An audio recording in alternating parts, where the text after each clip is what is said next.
La guerre, faut-il le rappeler, c'est pas seulement au Proche-Orient et dans le Golfe Persique. Non, même si on en parle 100 fois moins, la guerre fait rage tous les jours depuis 4 ans à 2000 km d'ici, sur un front dont on a dit longtemps qu'il ne bougeait pratiquement plus, mais qui est en train de reculer vers la Russie, ce qui n'était plus arrivé depuis 2023. C'est-à-dire que la zone contrôlée par les Russes en Ukraine a diminué le mois dernier de quelques 120 km². Pas de grande percée, ces gains ne représentent que 0,02% du territoire ukrainien, mais d'après l'Institut indépendant qui observe et calcule, l'armée ukrainienne a pu avancer d'une quarantaine de km² dans chacune des 3 régions du Donbass, Zaporijjia, Kharkiv et Donetsk. Une guerre qui ne s'arrête jamais. Non, éternelle histoire des trêves toujours annoncées, jamais respectées, comme lors de la Pâque orthodoxe récemment. À nouveau, c'est Moscou qui a proposé une courte trêve à la fin de la semaine pour les commémorations de la victoire soviétique sur l'Allemagne nazie les 8 et 9 mai.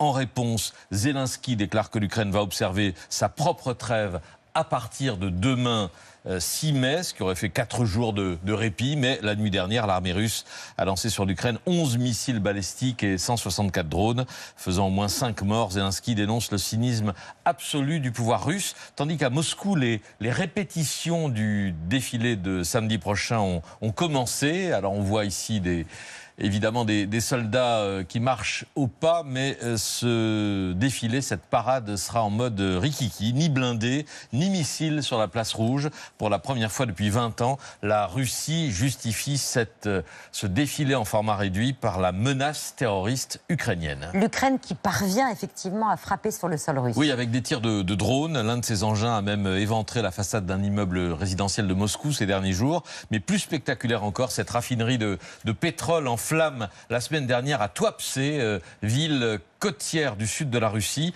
avec 60 000 habitants invités à se confiner, à rester chez eux, pour ne pas subir les fumées toxiques échappées d'un terminal pétrolier situé juste à côté du centre-ville, ce qui n'a pas empêché certains d'entre eux de poser leur colère sur leur réseau.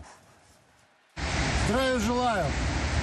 Вот такое у нас сейчас 1 мая в городе-герой Туапсе.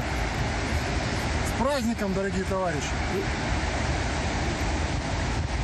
Это вот реально как в фильме «Конец света», «Конец цивилизации», только ты видишь своими глазами вот эти какие-то кусочки.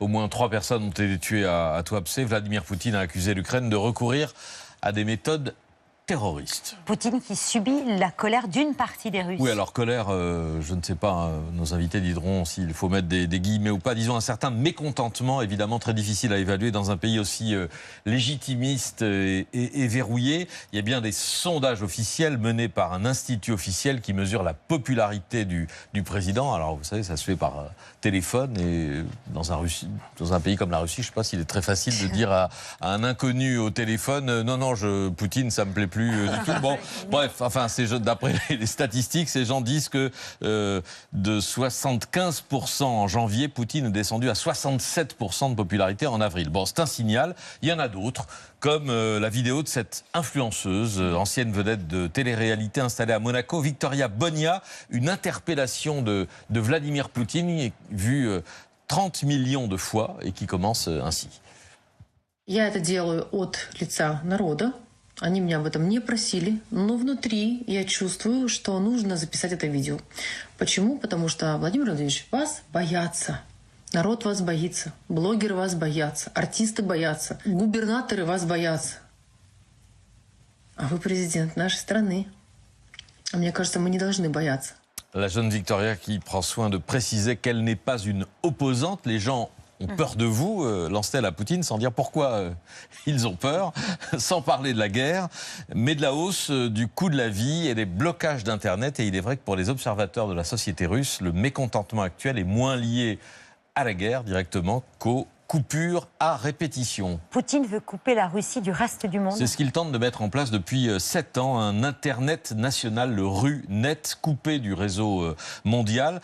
Et en attendant d'y arriver, les interruptions de l'Internet mobile se multiplient depuis le mois de mars. À Moscou, la 4G par intermittence, le brouillage de WhatsApp et de Telegram, au point que le patron du principal opérateur a récemment appelé la population à repasser au téléphone fixe. D'après un récent papier du Monde, tout laisse penser que ces pannes d'Internet ne sont que des tests pour un blocage général avant une bascule, une éventuelle bascule vers un réseau 100% russe qui mettrait le pays sous cloche. Ça, c'est vraiment un objectif de Vladimir Poutine, de mettre la Russie sous cloche.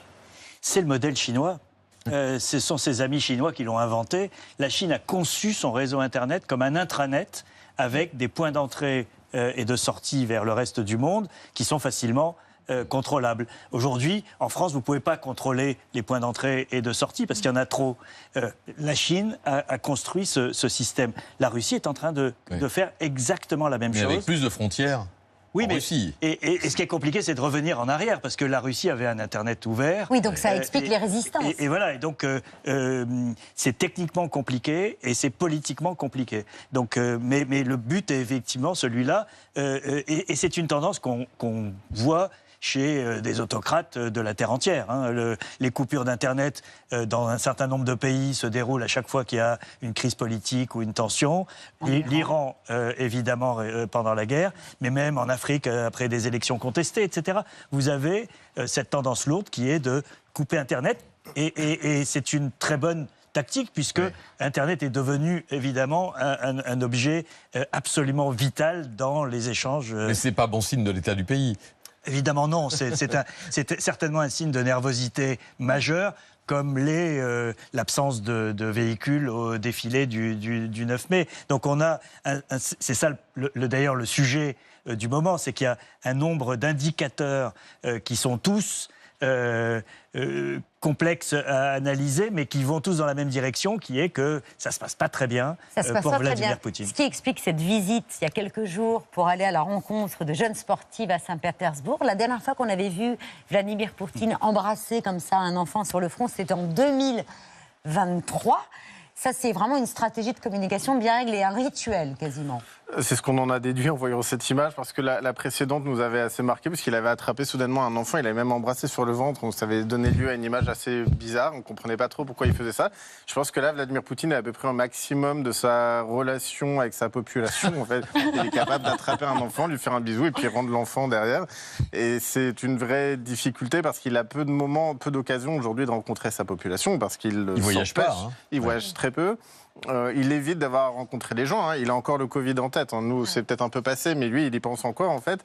Et donc, il se tient à l'écart de tout le monde. Et puis, il y a alors ce rapport dont on va peut-être parler, qui vient apparemment d'un service de renseignement européen, qui fait état du niveau de paranoïa de Vladimir Poutine, et qui montre que, de toute façon, il a peur pour sa sécurité physique, personnelle, que ce soit par les drones, par un putsch ou par une tentative d'assassinat. Et donc, on serait au maximum aujourd'hui de la protection du président. Ce qui est sûr, c'est couper les communications, c'est aussi un moyen d'éviter les attaques de drones. Oui, en fait...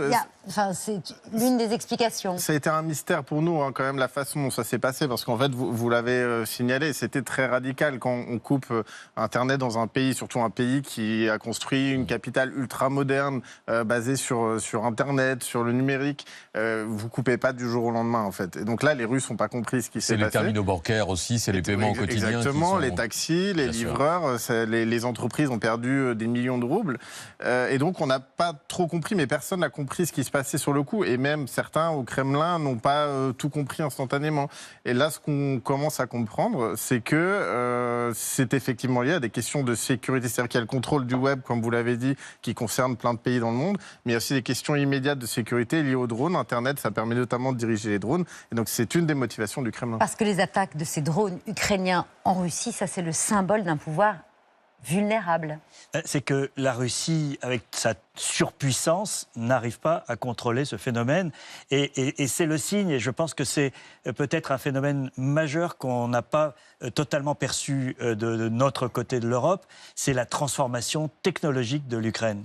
L'Ukraine a fait un bond technologique dans son industrie de défense, avec 2000 startups qui sont sur tous les fronts des armes aujourd'hui, et en particulier des drones, et qui, dans cette course de vitesse permanente entre la Russie et l'Ukraine pour la maîtrise technologique, réussit à contourner en permanence tous les blocages russes et à frapper sans discontinuité des sites en profondeur, y compris il y a quelques jours, effectivement, comme le disait Patrick, dans la périphérie de Moscou. Donc c'est un aux yeux des Russes et de la population russe, je pense que ça, c'est quand même pas très glorieux que la grande Russie n'arrive pas à contrôler ce phénomène qui est frappant. Ça explique la baisse de popularité